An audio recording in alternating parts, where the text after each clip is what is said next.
Je vais aborder la question des encours en comptabilité analytique. Quand on est dans un processus de fabrication au sein d'une entreprise, on parle de deux stades. Vous avez le stade où vous obtenez votre produit final. Ça, c'est un produit fini. On l'appelle produit fini.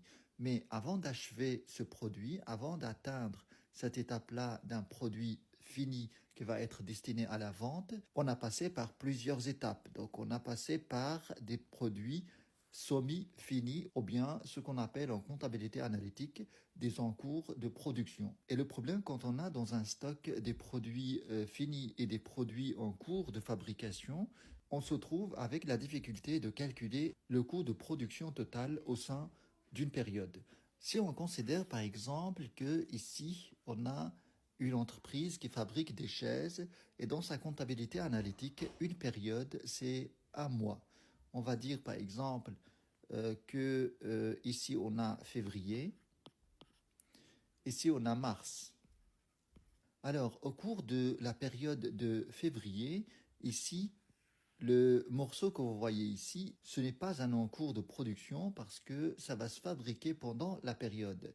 On parle des encours qui ne sont pas achevés à la fin d'une période. Par exemple, en janvier, j'ai pas achevé ce morceau-là, donc j'arrive à la fin de période, il me reste ce morceau qui n'est pas encore terminé. Donc cet encours de janvier va se terminer en février, qui va s'assembler avec un autre encours pour devenir un produit final. La question qui se pose ici, c'est comment calculer le coût de production au sein d'une période quand on a des produits finis et des encours de production. On va aller étape par étape et vous allez comprendre comment on effectue l'évaluation des encours en comptabilité analytique. Alors imaginez cette situation. Si je veux calculer le coût de production de la période de février, je vais compter tout ce que j'ai fait ici, donc cette période-là. Donc je vais mettre comme ça des lignes. Donc tout ce que j'ai dépensé pour fabriquer ces chaises que vous voyez ici au mois de février, ça constitue ma charge de production, mon coût de production. Mais on peut distinguer dans cette production plusieurs choses.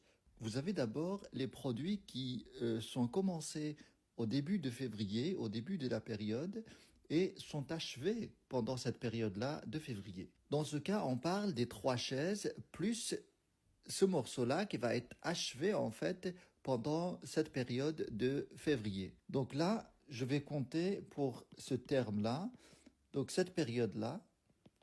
Là, on parle de produits achevés au cours de la période. Vous avez l'encours de fin de janvier qui va être assemblé avec l'encours de début février. Ça deviendrait une chaise complète au cours de la période de février. Et puis vous avez d'autres chaises qui sont commencées en février et qui sont devenues des produits finis au cours même de février. Et puis on va distinguer une autre catégorie dans tout ça, c'est les produits qui sont commencés en février au cours de la période et qui sont achevés pendant cette période-là. Dans ce cas, on a 3 chaises en février. Et puis on a une autre notion qu'on peut utiliser, c'est les produits commencés au cours de la période de février, peu importe qu'ils sont achevés ou pas pendant la période. On peut mettre N pour parler d'une période générale, à n'importe quelle période. Là, on peut identifier l'encours de la fin de période N qui est là, et vous avez l'encours de la période N-1. Donc on peut l'écrire. Ici, vous pouvez constater que si je prends par exemple cet encours final de la période N-1 et que j'additionne avec le coût de production de la période N, on doit avoir la même chose que produit achevé au cours de la période N plus l'encours final de la période N. Donc, vous pouvez avoir cette égalité en comptabilité analytique.